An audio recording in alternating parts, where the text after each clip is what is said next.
지금 이 순간에도 페루의 국경은 무너지고 있습니다. 해발 4,000m 안데스 산맥. 산소 농도는 평지의 60%.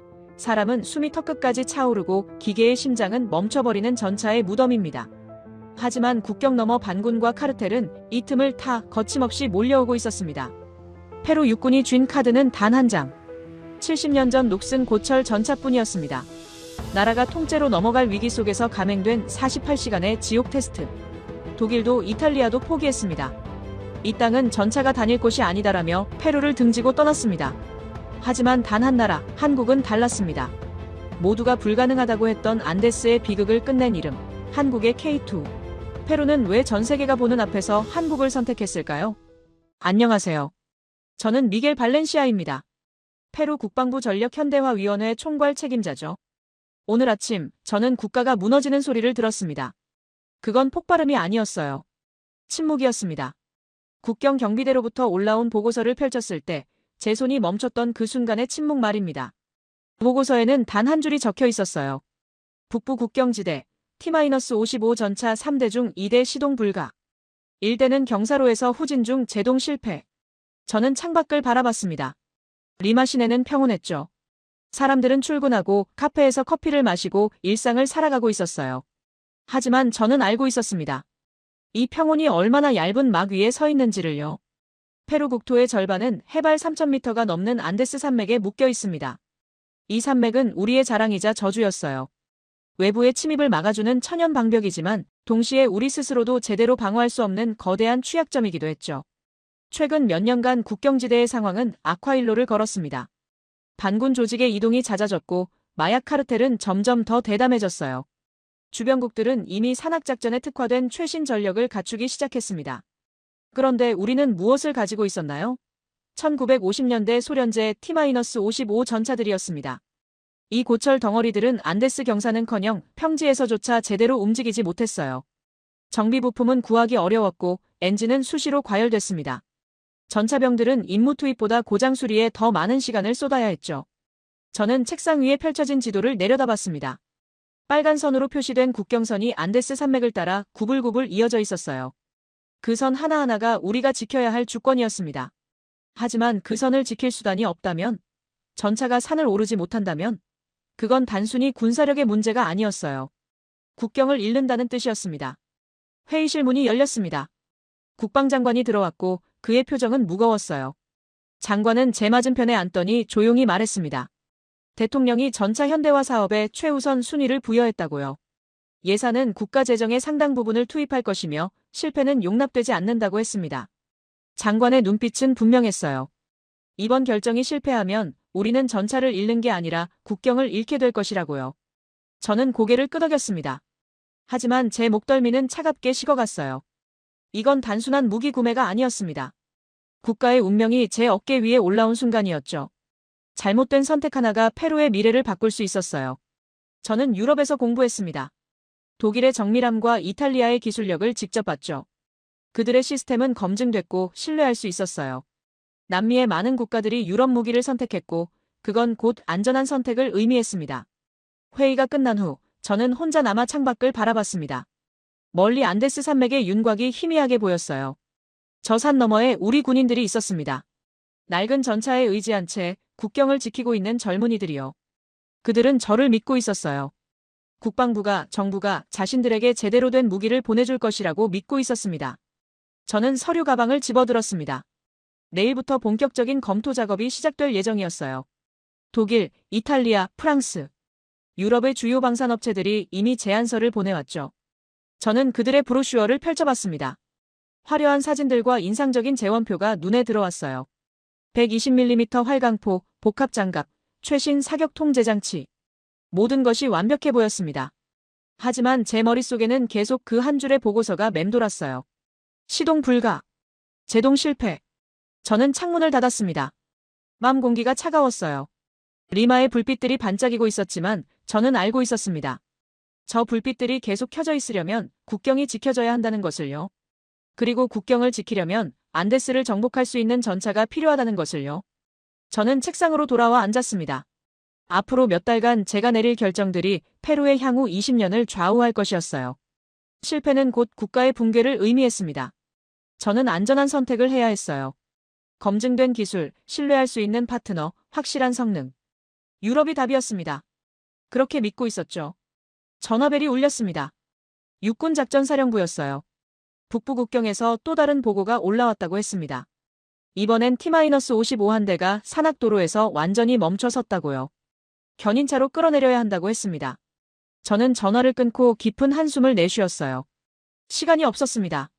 매일 국경에서는 우리의 무력함이 드러나고 있었어요. 적들은 지켜보고 있었고 기회를 노리고 있었습니다. 저는 달력을 봤어요. 전차 선정까지 남은 시간은 6개월. 그 안에 모든 것을 결정해야 했습니다.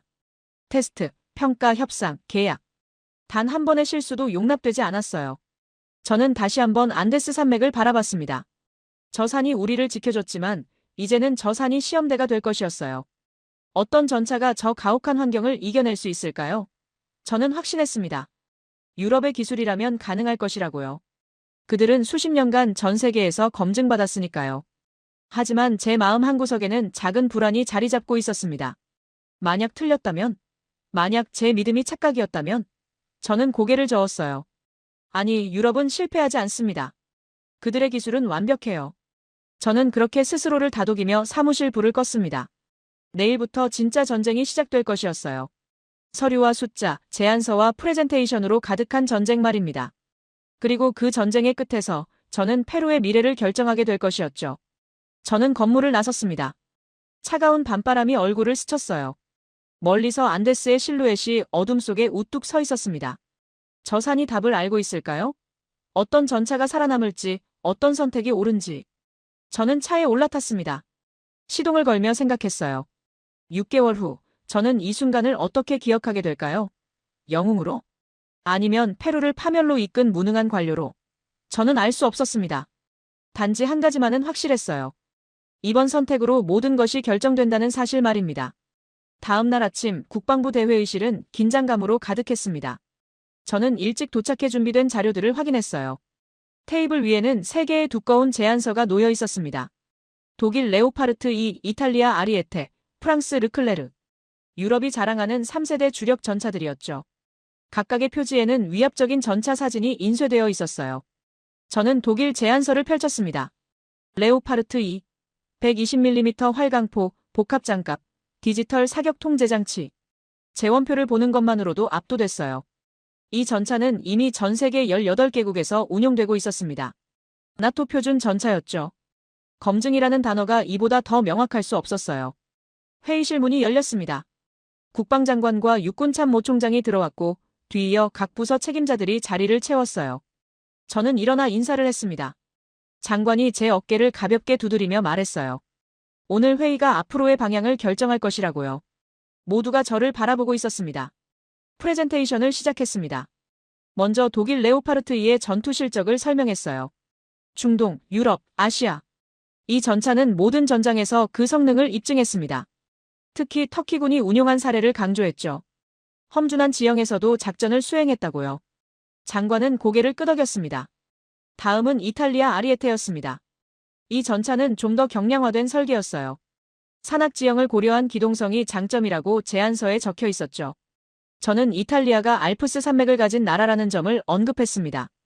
그들은 산악 전투를 이해하고 있을 거라고요. 참석자들의 표정이 밝아졌어요. 프랑스 르클레르는 자동장 전장치가 특징이었습니다.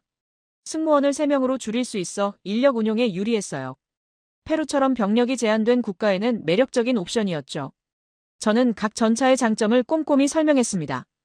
유럽의 기술력, 검증된 성능, 신뢰할 수 있는 정비체계.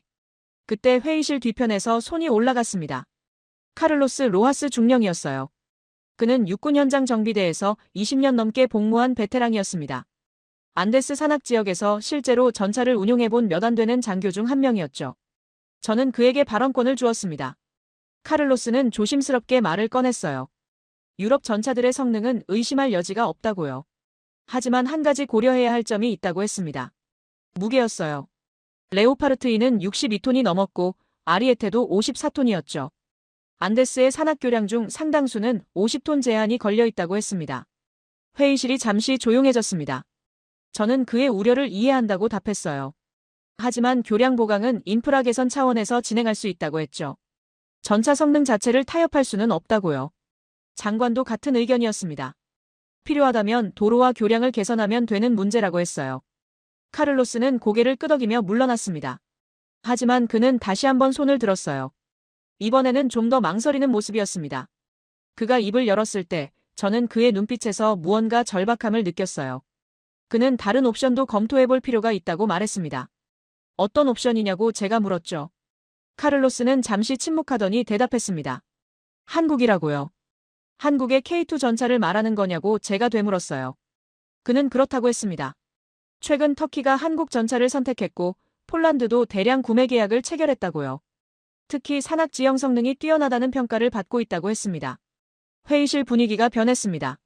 몇몇 참석자들이 수군거렸어요. 한국이라니 뜬금없다는 반응이었죠. 저도 솔직히 당황스러웠습니다. 우리가 지금 논의하는 건 유럽에 검증된 기술이었어요. 한국은 방산 시장에서 신흥 국가였습니다. 물론 최근 몇 년간 눈부신 성장을 이뤘지만 그건 양적 성장이었죠. 저는 카를로스에게 물었습니다. 한국 전차가 안데스에서 테스트된 적이 있냐고요. 그는 없다고 답했어요. 하지만 터키의 산악 지역에서 성능을 입증했고 특히 험준한 지형에 특화된 설계라고 강조했습니다. 유압 현수 장치를 이용한 자세 제어 기능이 있다고 했죠. 저는 고개를 저었습니다.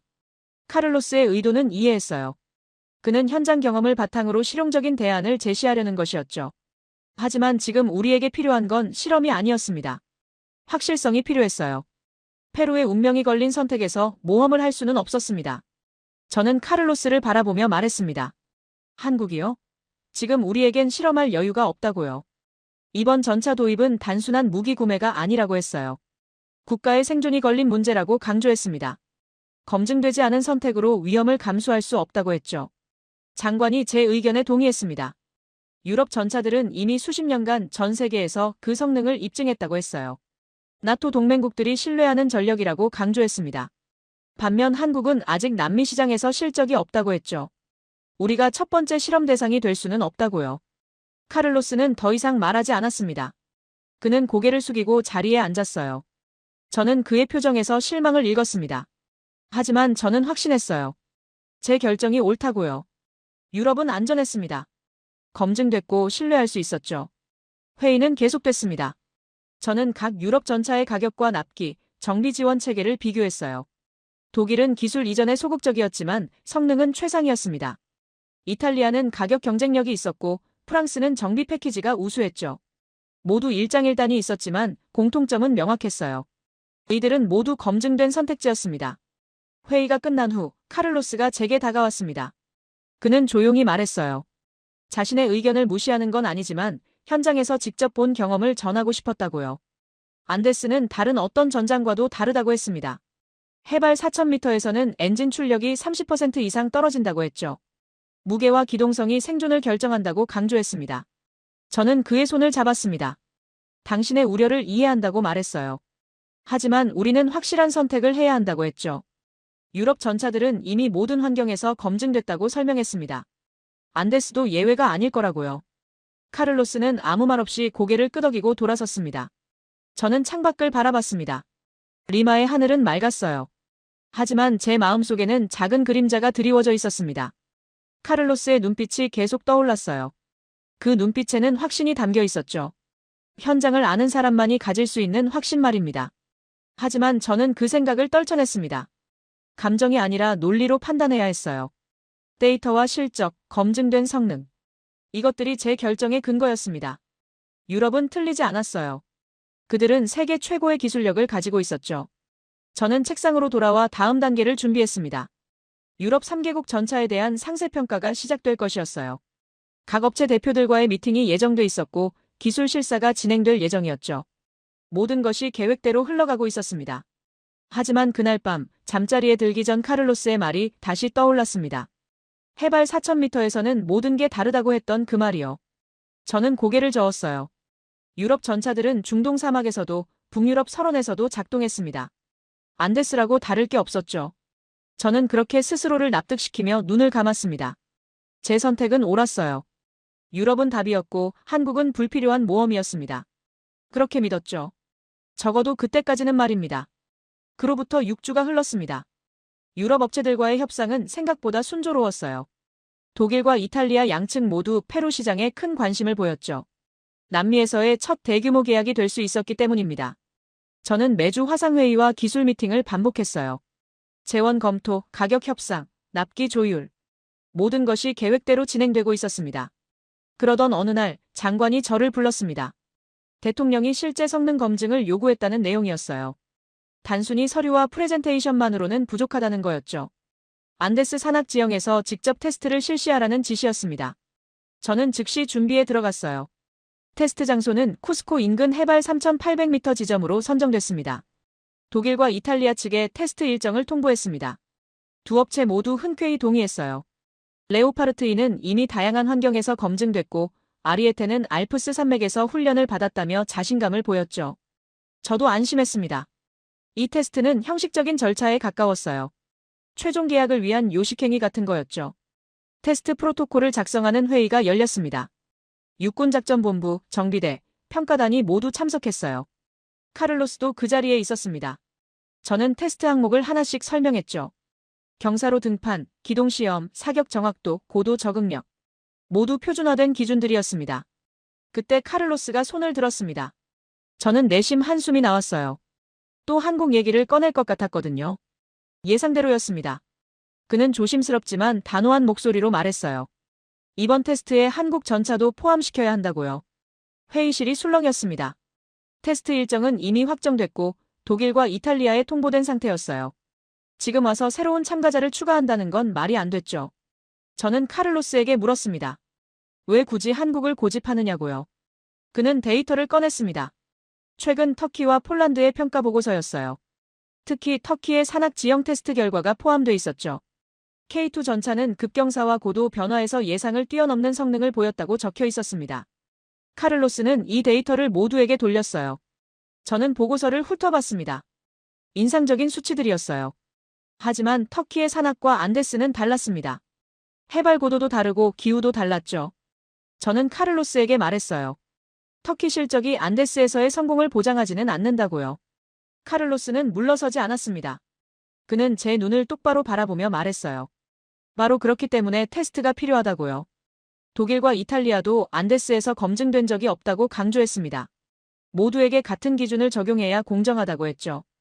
그 말에는 논리가 있었습니다. 저는 잠시 망설였어요. 사실 카를로스의 주장을 완전히 무시하기는 어려웠습니다. 그는 20년간 현장에서 전차를 다뤄온 전문가였어요. 그의 직감에는 무게가 있었죠. 하지만 동시에 저는 걱정됐습니다. 한국 전차를 추가하면 일정이 복잡해질 것이고 혹시 모를 변수가 생길 수도 있었어요. 육군 참모총장이 입을 열었습니다. 그는 공정성 문제를 언급했어요. 만약 나중에 선택에 이의가 제기된다면 비교 대상이 2개뿐이었다는 점이 약점이 될 수 있다고 했죠.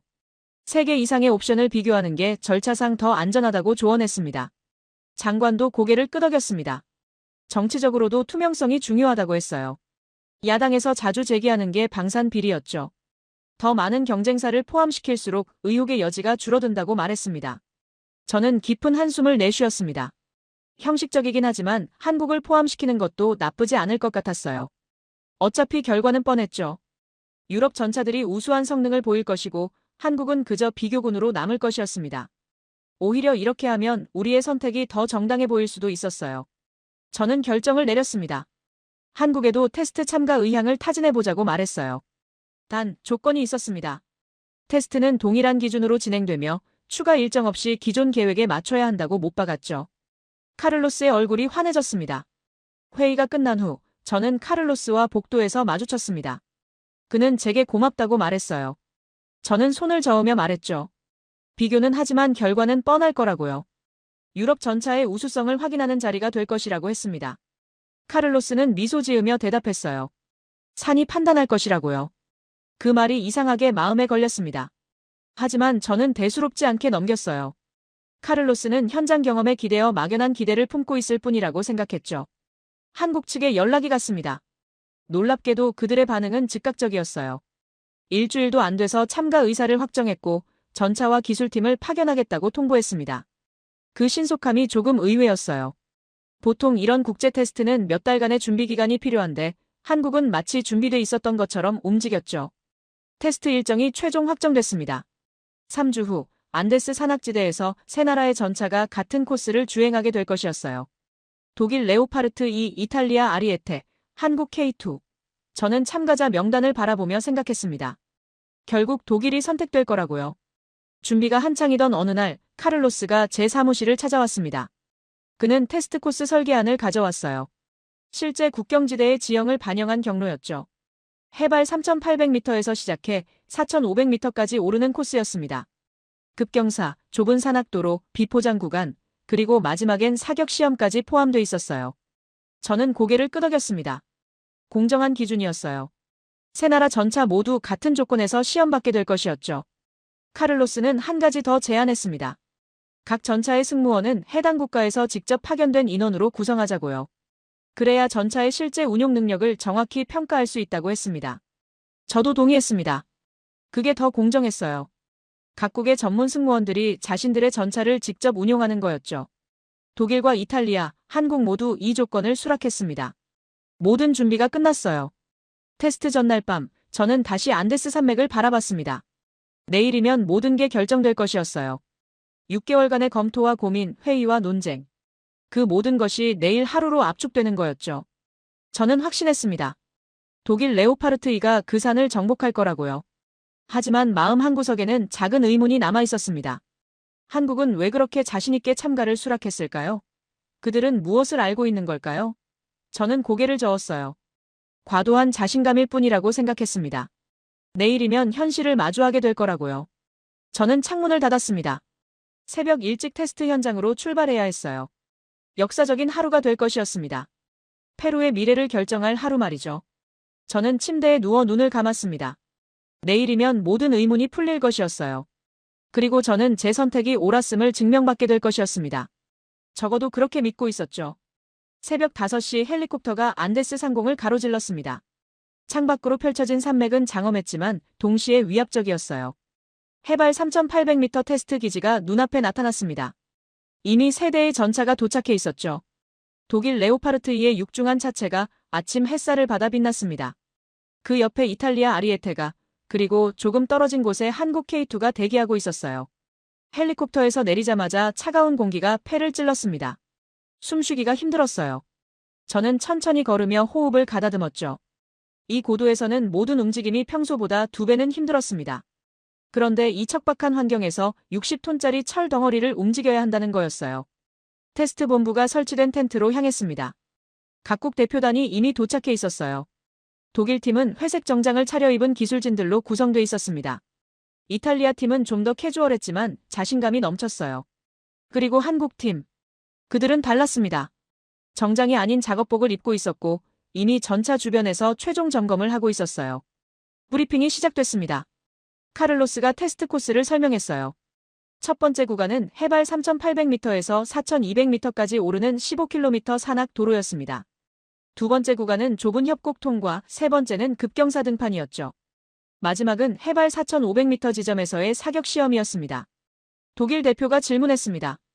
교량의 하중 제한이 얼마냐고요? 카를로스는 침착하게 답했어요. 대부분 50톤이라고요. 일부 구간은 보강 작업이 이뤄졌지만 실제 국경지대를 반영한 기준이라고 설명했습니다. 독일 대표의 표정이 순간 굳었어요. 레오파르트 2는 62톤이었으니까요. 저는 그 표정을 놓치지 않았습니다. 하지만 걱정하지 않았어요. 독일 측은 분명 대책을 세워왔을 거라고 생각했죠. 그들은 전 세계에서 검증된 전차를 만드는 나라였습니다. 이 정도 변수는 충분히 계산했을 거예요. 오전 8시, 테스트가 시작됐습니다. 독일 레오파르트 2가 첫 번째로 출발했어요. 엔진이 포효하며 전차가 움직이기 시작했습니다. 처음에는 순조로웠어요. 넓은 도로에서는 안정적으로 주행했죠. 저는 안도의 한숨을 내쉬었습니다. 역시 독일이라고 생각했어요. 하지만 5km 지점에서 첫 번째 문제가 발생했습니다. 교량 진입 구간이었어요. 전차가 멈춰섰습니다. 무전으로 독일 승무원의 목소리가 들려왔어요. 교량 통과가 불가능하다고 했죠. 구조물이 전차의 무게를 견딜 수 없다는 판단이었습니다. 현장 지휘관이 우회로를 안내했습니다.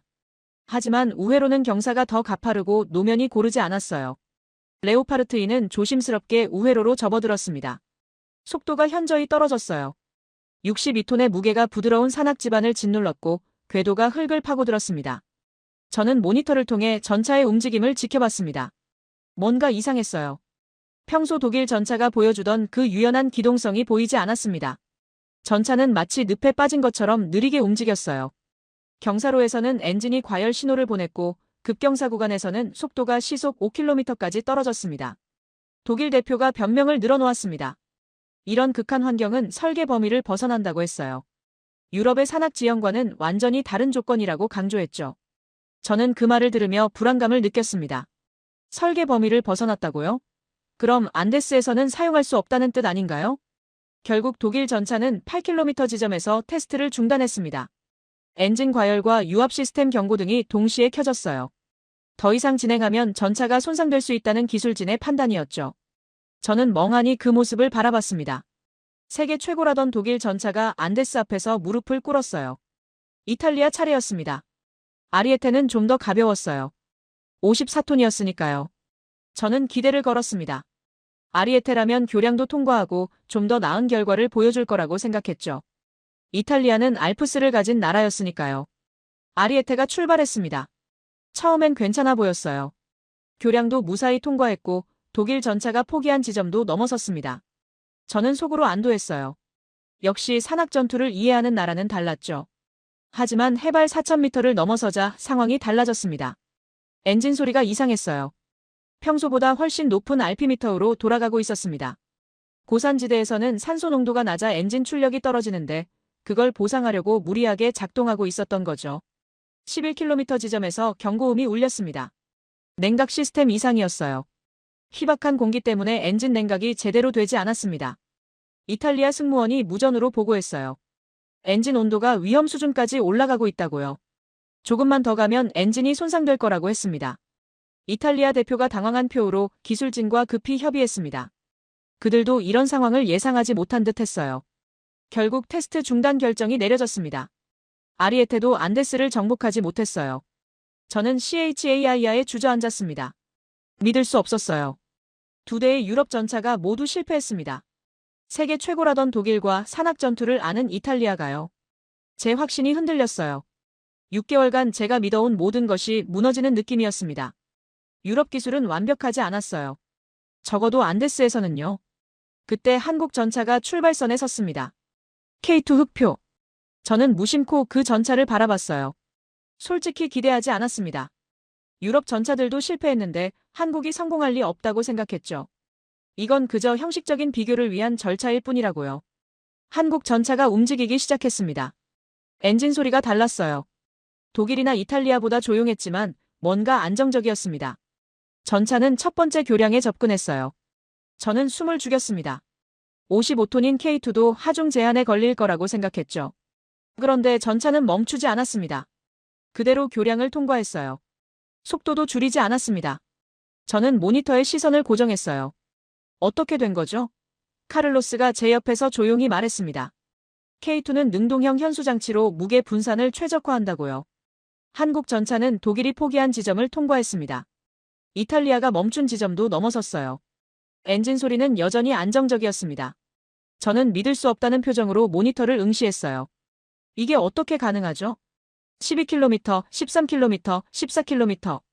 한국 전차는 멈추지 않았습니다. 오히려 속도가 붙는 것처럼 보였어요. 마치 산을 이해하고 있는 것처럼 지형에 적응하며 전진했습니다. 저는 옆에 선 독일 대표를 힐끗 봤어요. 그의 얼굴은 창백했습니다. 무전기에서 한국 승무원의 목소리가 들려왔습니다. 15km 지점 통과, 해발 4,200m 도달, 다음 구간 진입한다고 보고했어요. 차분하고 침착한 목소리였습니다. 그 순간 저는 깨달았어요. 유럽 전차들이 멈춘 건 기술의 문제가 아니었습니다. 관점의 문제였어요. 그들은 자신들의 환경에 맞춰 전차를 만들었고 페루는 그저 구매자였을 뿐이었죠. 하지만 한국은 달랐습니다. 그들은 안데스를 이해하려 했어요. 저는 창밖을 바라봤습니다. 저 멀리 한국 전차가 산을 오르고 있었어요. 두 대의 거인이 무너진 그 산을 홀로 정복하고 있었습니다. 제 오만이 무너지는 소리가 들렸어요. 한국 전차가 시야에서 사라진 후에도 저는 그 자리에 서 있었습니다. 믿기지 않았어요. 6개월간 제가 확신했던 모든 것이 2시간 만에 무너졌으니까요. 독일 대표가 제게 다가왔습니다. 그의 얼굴에는 당혹감과 함께 뭔가 다른 감정이 섞여 있었어요. 그는 변명을 시작했습니다. 이번 테스트 환경은 레오파르트2의 설계 범위를 벗어난다고 했어요. 유럽의 어떤 산악 지형도 이 정도로 극단적이지 않다고 강조했죠. 교량 하중 제한 50톤은 현대 주력 전차에게는 비현실적인 기준이라고 말했습니다. 저는 그의 말을 들으며 이상한 기분이 들었습니다. 비현실적이라고요? 하지만 그게 페루의 현실이었어요. 우리 국경지대의 교량들은 실제로 50톤 제한이 걸려 있었습니다. 그게 비현실적이라면 독일 전차는 애초에 페루에 맞지 않는 거였죠. 이탈리아 대표도 가세했습니다. 해발 4,000m가 넘는 고도에서의 작전은 나토 기준에 포함되지 않는다고 했어요. 엔진 냉각 시스템은 해발 2,500m까지를 기준으로 설계됐다고 설명했죠. 그 이상의 고도는 특수 환경이라고 강변했습니다. 저는 그들을 번갈아 바라봤습니다. 특수 환경이라고요? 하지만 페루 국경의 70%가 해발 3,000m가 넘었어요. 우리에겐 특수 환경이 아니라 일상이었습니다. 그 순간 깨달았어요. 이 사람들은 처음부터 페루를 이해하려 하지 않았다는 걸요. 독일 대표가 제안했습니다. 전차 구매와 함께 인프라 개선 패키지를 포함시키자고요. 교량을 보강하고 도로를 확장하면 레오파르트2도 충분히 운용 가능하다고 했죠. 추가 비용은 장기 차관으로 해결할 수 있다고 덧붙였습니다. 저는 그 말에 화가 치밀었습니다. 추가 비용이요? 우리가 전차에 맞춰 나라를 개조하라는 뜻인가요?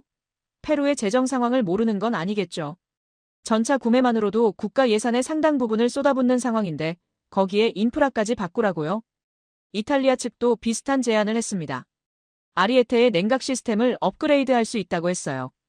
고도 적응형 엔진으로 개선하면 문제가 해결된다고요. 물론 개발 비용은 페루가 부담해야 한다고 덧붙였죠. 납기도 2년 정도 늦어질 거라고 했습니다. 저는 입술을 깨물었습니다. 그들은 여전히 이해하지 못하고 있었어요. 이건 단순한 기술 문제가 아니었습니다. 우리는 지금 당장 전차가 필요했어요. 국경에서는 매일 T-55가 고장나고 있었고 반군의 움직임은 활발해지고 있었죠. 2년을 더 기다릴 수 없었습니다. 무전기에서 카를로스의 목소리가 들려왔습니다. 한국 전차가 16km 지점을 통과했다고 보고했어요. 협곡 구간도 무사히 지나갔다고 했죠. 저는 무전기를 내려다봤습니다. 유럽 전차 2대가 멈춘 동안 한국 전차는 계속 전진하고 있었어요. 독일 대표의 표정이 굳어졌습니다. 그는 기술진을 불러 뭔가 얘기를 나눴어요. 저는 그들의 대화를 엿들었습니다. 한국 전차의 무게 분산 기술이 예상보다 훨씬 앞서 있다는 내용이었죠. 능동형 현수 장치가 실시간으로 지형에 반응한다고 했습니다. 이탈리아 측도 비슷한 반응이었습니다. K2의 파워팩이 고도 적응력이 뛰어나다며 감탄했어요. 그런데 그 감탄 뒤에는 불편한 침묵이 흘렀습니다.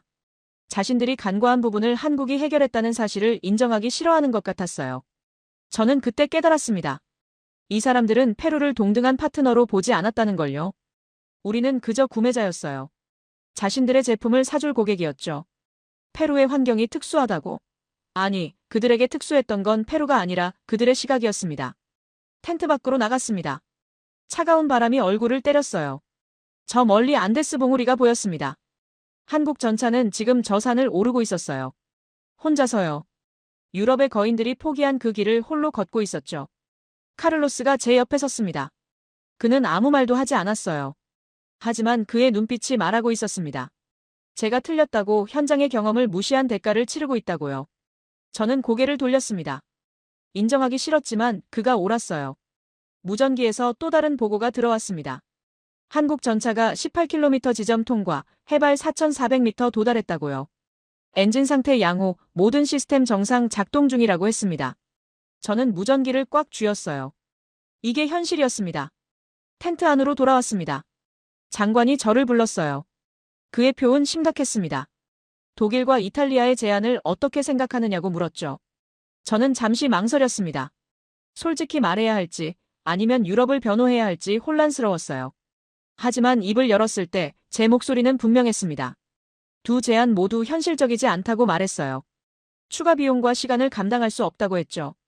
더 중요한 건 그들이 페루의 현실을 받아들이지 않고 있다는 점이라고 강조했습니다. 장관이 고개를 끄덕였습니다. 그도 같은 생각이었던 것 같아요. 우리에게 필요한 건 페루에 맞는 전차였지 페루를 전차에 맞추는 게 아니라고 말했죠.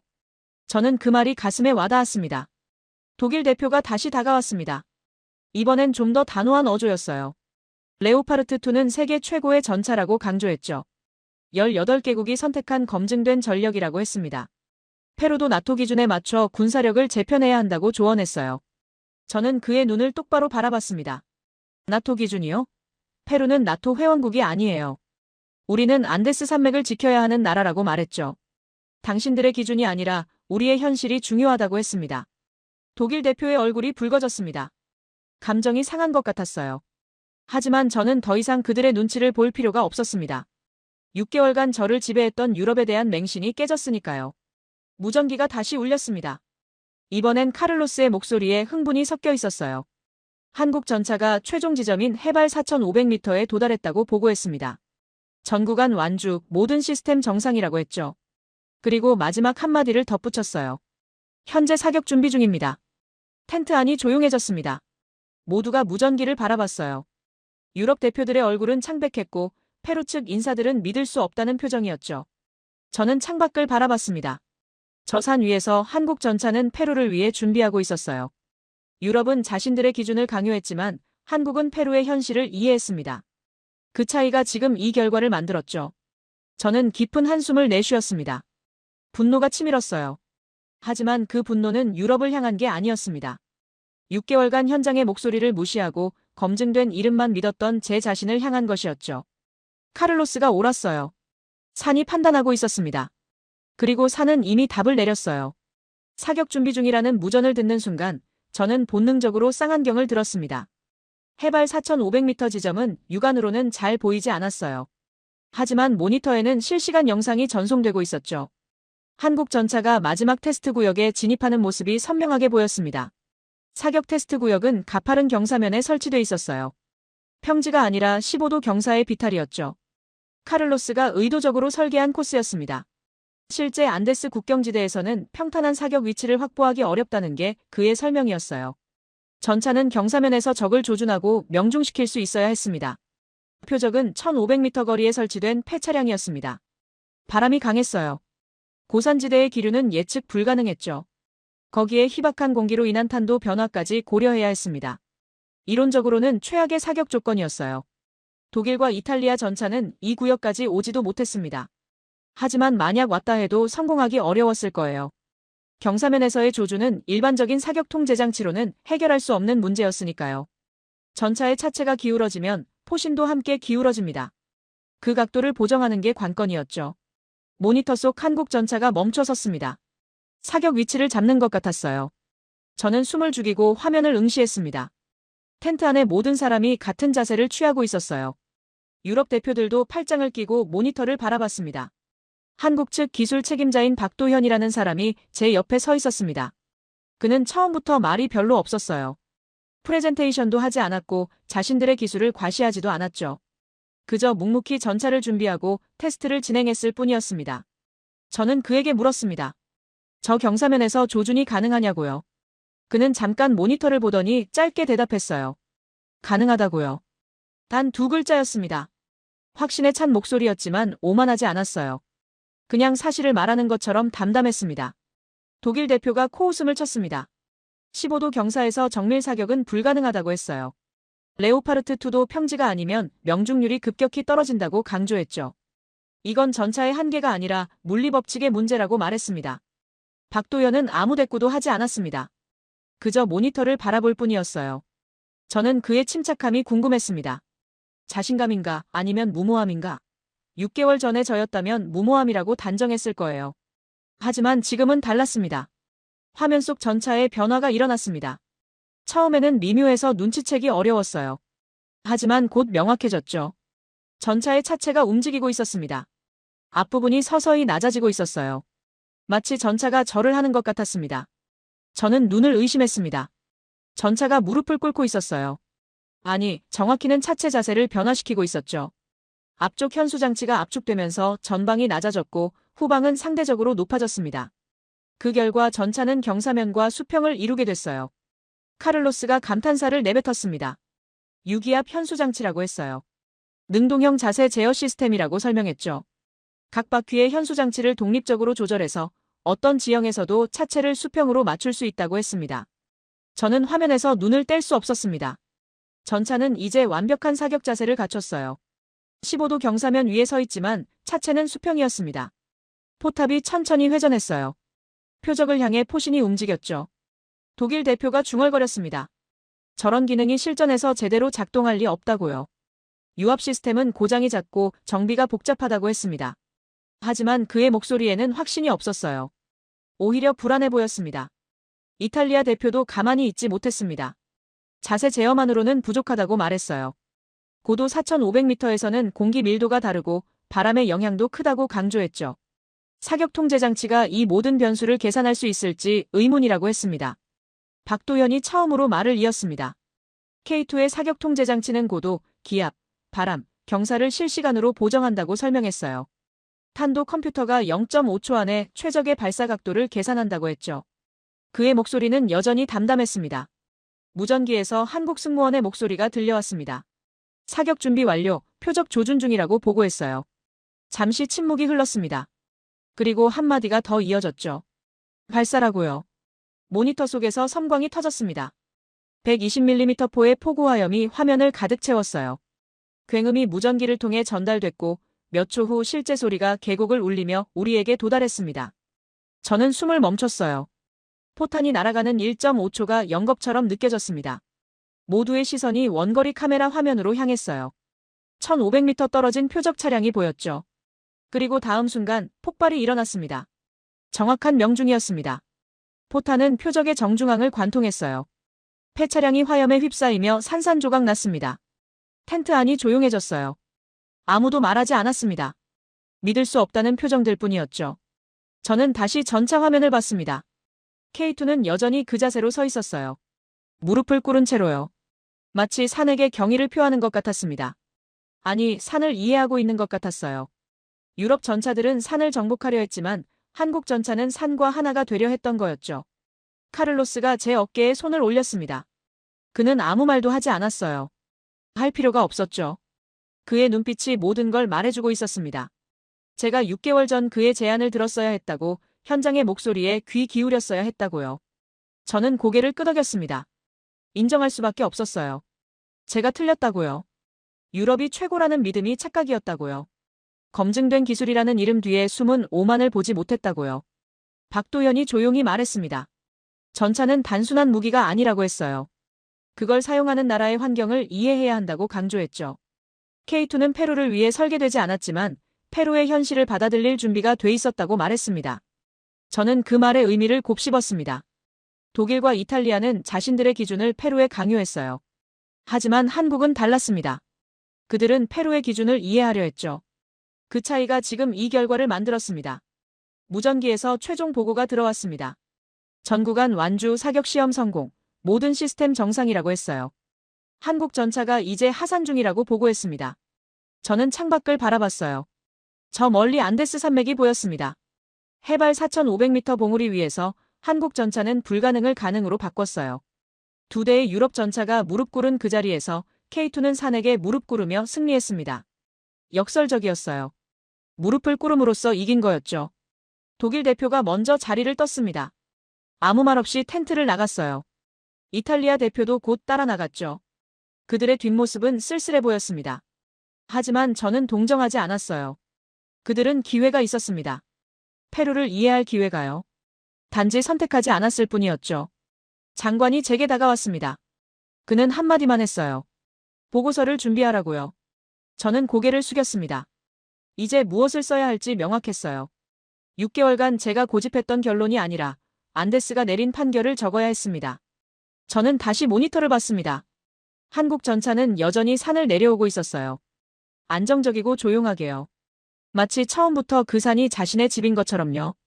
저는 중얼거렸습니다. 전차가 산을 이해하고 있다고요. 카를로스가 미소 지으며 대답했어요. 아니, 한국이 페루를 이해하고 있는 거라고요. 그 말이 가슴에 박혔습니다. 맞아요. 이건 기술의 승리가 아니었습니다. 이해의 승리였어요. 저는 밖으로 나갔습니다. 차가운 바람이 얼굴을 스쳤어요. 하지만 이상하게 마음은 따뜻했습니다. 6개월간 저를 짓눌렀던 무게가 조금 가벼워진 것 같았어요. 틀렸다는 걸 인정하는 게 이렇게 시원할 줄은 몰랐습니다. 안데스 산맥은 여전히 그 자리에 우뚝 서 있었습니다. 그 산이 오늘 제게 가르쳐줬어요. 강한 무기가 아니라 현실을 이해하는 무기가 필요하다고요. 검증된 이름이 아니라 우리를 이해하는 파트너가 필요하다고요. 저는 깊은 숨을 들이마셨습니다. 이제 시작이었어요. 한국과의 협상이 남아있었죠. 하지만 더 이상 두렵지 않았습니다. 오늘 제가 본 건 단순한 전차가 아니었으니까요. 페루를 향한 진정한 이해를 봤으니까요. 테스트가 끝난 다음 날 본격적인 협상이 시작됐습니다. 장소는 리마 시내 국방부 회의실이었어요. 저는 일찍 도착해 자료들을 정리했습니다. 독일과 이탈리아 측에서는 더 이상 연락이 없었어요. 테스트 실패 후 그들은 조용히 페루를 떠났죠. 형식적인 인사조차 없었습니다. 한국팀은 달랐습니다. 박도현과 그의 동료들은 테스트 다음 날에도 현장에 남아 있었어요. 페루 기술진들과 함께 전차를 점검하고 운용 방법을 설명하고 있었죠. 의무도 아니었는데 말입니다. 저는 그 모습을 보며 뭔가 다르다는 걸 느꼈어요. 회의실 문이 열렸습니다. 박도현이 들어왔고 그의 뒤로 한국 측 협상팀이 따라왔어요. 그들은 화려한 프레젠테이션 자료를 들고 오지 않았습니다. 대신 간단한 노트북 한 대와 몇 장의 문서만 가져왔죠. 저는 그게 신선했어요. 인사를 나눈 후 자리에 앉았습니다. 저는 먼저 입을 열었어요. 테스트 결과에 대해 감사하다고 말했죠. 안데스에서 불가능해 보였던 일을 해냈다고 덧붙였습니다. 박도현은 고개를 저었어요. 불가능한 게 아니었다고, 단지 접근 방식이 달랐을 뿐이라고 말했습니다. 그는 노트북을 열었습니다. 하지만 화면에 띄운 건 K2의 사양서가 아니었어요. 페루의 지도였습니다. 안데스 산맥이 표시된 지도였죠. 그는 조용히 말했어요. 전차를 팔기 전에 먼저 페루를 이해하고 싶다고요. 저는 당황했습니다. 보통 협상은 가격과 납기부터 시작하거든요. 그런데 한국은 달랐어요. 박도현은 페루의 국경 상황, 지형적 특성, 그리고 미래 전략에 대해 물었습니다. 마치 파트너처럼요. 구매자와 판매자가 아니라요. 저는 솔직하게 답했습니다. 페루의 취약점을 숨기지 않았어요. 재정 상황이 어렵다는 것, 기술 인력이 부족하다는 것, 그리고 무엇보다 시간이 없다는 것을요. 국경은 매일 위협받고 있었고 우리에겐 여유가 없었습니다. 박도현은 고개를 끄덕이며 들었습니다. 그리고 제안을 꺼냈어요. 단순한 전차 판매가 아니라고 했죠. 기술 이전 패키지를 포함한다고 설명했습니다. 저는 귀를 의심했어요. 기술 이전이요? 유럽 업체들은 그 얘기만 나오면 경계했었는데요. 그는 구체적으로 설명했습니다. 초도 물량은 한국에서 생산에 신속히 인도하고 이후 생산부는 페루 현지에서 조립할 수 있도록 돕겠다고 했어요. 핵심 부품 기술도 단계적으로 이전하겠다고 약속했죠. 페루가 자체적으로 정비하고 개량할 수 있게 만들겠다는 거였습니다. 저는 왜 그렇게까지 하냐고 물었습니다. 기술 이전은 기업 입장에서는 손해 아니냐고요. 박도현은 잠시 생각하더니 대답했어요. 단기적으로는 그럴 수도 있지만 장기적으로는 함께 성장하는 게 더 이익이라고요. 페루가 강해져야 한국도 신뢰받는 파트너가 된다고 했습니다. 그 말이 가슴에 와닿았습니다. 독일은 페루를 고객으로 봤어요. 이탈리아도 마찬가지였죠. 하지만 한국은 페루를 동반자로 보고 있었습니다. 이 차이가 모든 걸 바꿨어요. 회의가 이어졌습니다. 한국 측은 산업협력 방안도 제시했어요. 전차 생산 공장을 페루에 설립하면 일자리가 창출된다고 설명했죠. 부품 업체들도 함께 들어와 현지 산업 생태계를 구축할 수 있다고 했습니다. 저는 점점 더 놀랐어요. 마리아 퀸타나가 회의에 합류했습니다. 그녀는 페루 산업부 소속이었어요. 전차 도입을 군사적 관점이 아니라 경제 재건의 관점에서 바라보는 인물이었죠. 마리아는 한국 측 제안을 듣고 눈을 빛냈습니다. 마리아가 물었습니다. 생산시설이 들어서면 몇 명이나 고용될 수 있냐고요. 한국 측 답변은 명확했어요. 직접 고용 500명, 간접 고용까지 합치면 2,000명 이상이라고 했습니다. 그리고 이건 단순 조립이 아니라 엔지니어링 인력을 양성하는 과정이라고 강조했죠. 저는 그 숫자를 곱씹었습니다. 2,000명의 일자리요. 페루 경제에는 큰 숫자였어요. 더 중요한 건 기술 인력이 양성된다는 점이었습니다. 우리에겐 그게 절실했어요. 단순히 무기를 사는 게 아니라 산업 기반을 다지는 거였죠. 박도현이 덧붙였습니다. 한국 기업들이 페루 젊은이들을 본국으로 데려가 교육하겠다고 했어요. 6개월에서 1년간 실제 생산 라인에서 일하며 기술을 배우게 하겠다고 약속했습니다. 그리고 돌아와서 페루 공장을 운영하게 하겠다고요. 장관이 감탄했습니다. 이건 단순한 무기 거래가 아니라 국가 재건 프로젝트라고 평가했어요. 한국은 전차를 파는 게 아니라 페루의 미래를 함께 만들자고 제안하고 있었죠. 저는 6개월 전을 떠올렸습니다. 독일 대표와의 첫 미팅 때 그는 레오파르트 2의 화려한 전투 실적만 늘어놓았어요. 페루에 대해서는 묻지 않았죠. 이탈리아도 비슷했습니다. 아리에테의 우수성만 강조했을 뿐 페루의 필요는 관심 없었어요. 하지만 한국은 달랐습니다. 그들은 전차 성능보다 페루의 현실을 먼저 물었어요. 우리가 무엇을 필요로 하는지, 어떤 어려움을 겪고 있는지 이해하려 했죠.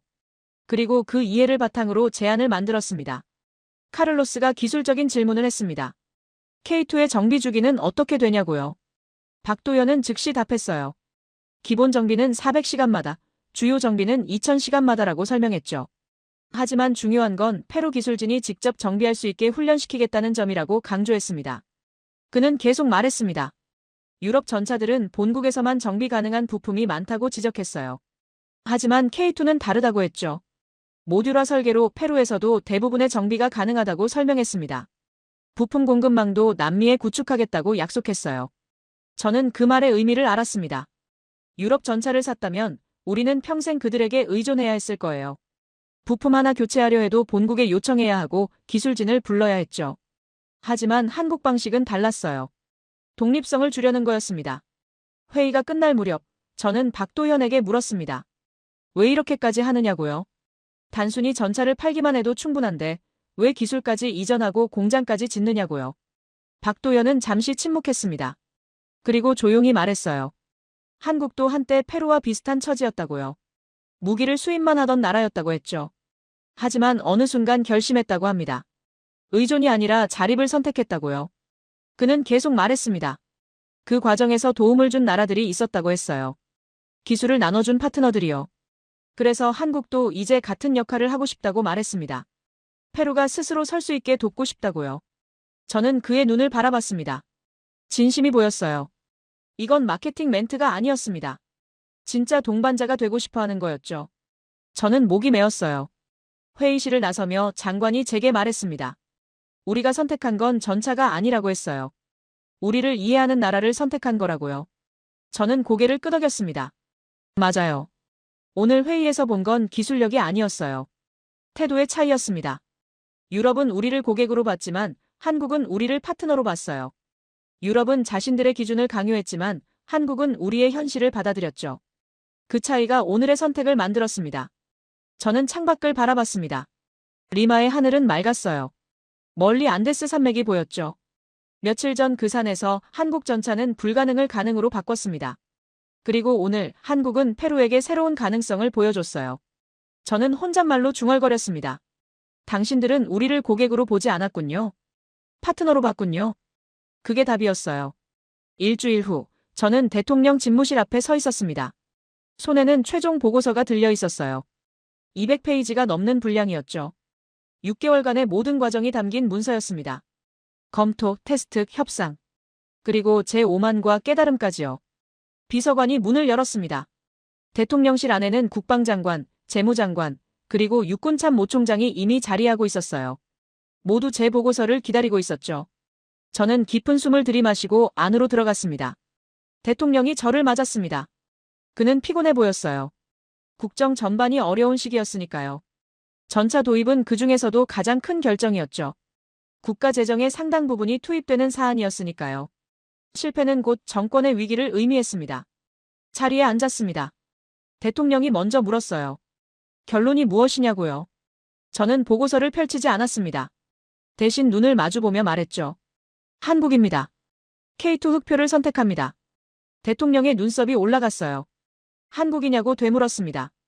독일이나 이탈리아가 아니라고요. 저는 고개를 끄덕였어요. 네, 한국입니다. 그리고 이어서 말했죠. 6개월 전 제가 틀렸다고요. 유럽이 답이라고 확신했던 제가 오만했다고 인정했습니다. 회의실이 조용해졌습니다. 제 고백은 예상 밖이었을 거예요. 보통 이런 자리에서는 자신의 판단을 정당화하기 마련이니까요. 하지만 저는 더 이상 숨기고 싶지 않았어요. 안데스가 보여준 진실을 외면할 수 없었습니다. 테스트 결과를 설명했습니다. 독일 레오파르트 2는 8km에서 멈췄고 이탈리아 아리에테는 11km에서 포기했다고 보고했어요. 반면 한국 K2는 전 구간을 완주했고 해발 4,500m에서 정밀 사격까지 성공했다고 말했죠. 재무장관이 질문했습니다. 가격은 어떠냐고요? 저는 답했어요. 독일보다 30% 저렴하고 이탈리아와는 비슷한 수준이라고 설명했습니다. 하지만 중요한 건 가격이 아니라고 강조했어요. 한국은 기술 이전과 현지 생산을 제한했다고 말했죠. 그 말에 재무장관의 표정이 달라졌습니다. 현지 생산이요? 저는 한국 측 제안을 상세히 설명했어요. 생산시설 구축, 2,000명 일자리 창출, 기술 인력 양성 프로그램. 이건 단순한 무기 구매가 아니라 산업 재건 프로젝트라고 강조했습니다. 대통령이 몸을 앞으로 기울였습니다. 관심이 생긴 것 같았어요. 그는 물었습니다. 유럽은 왜 실패했냐고요? 기술력이 부족해서냐고요? 저는 고개를 저었어요. 아닙니다. 기술의 문제가 아니었습니다. 저는 솔직하게 말했습니다. 유럽은 페루를 이해하지 않았다고요. 그들은 자신들의 기준을 페루에 맞추길 원했다고 했죠. 교량을 보강하고 인프라를 개선하면 된다고 말했다고 설명했습니다. 하지만 그건 페루에게 자신들의 환경에 맞추라는 요구였어요. 반면 한국은 달랐다고 말했습니다. 그들은 페루의 현실을 먼저 이해하려 했다고요. 안데스의 가혹한 환경을, 제한된 재정을, 그리고 시급한 필요를 받아들였다고 강조했습니다. 그래서 승리했다고 결론지었어요. 장관이 우려를 표했습니다. 한국 전차는 검증이 부족하지 않냐고요. 유럽처럼 수십 년의 실적이 없다고 지적했죠. 저는 그 말을 예상하고 있었습니다. 6개월 전 제가 했던 말이었으니까요. 저는 대답했습니다. 검증이라는 게 무엇이냐고요. 이름값이냐 아니면 실제 성능이냐고 물었죠. 안데스에서 검증된 건 한국이었다고 말했습니다. 같은 조건, 같은 산에서 유일하게 살아남은 전차였다고 강조했어요. 대통령이 보고서를 펼쳤습니다. 제가 작성한 결론 부분을 읽더니 고개를 끄덕였어요. 거기에는 이렇게 적혀 있었습니다. 우리가 선택해야 할 것은 전차가 아니라 우리를 이해하는 나라입니다. 회의는 2시간 넘게 이어졌습니다.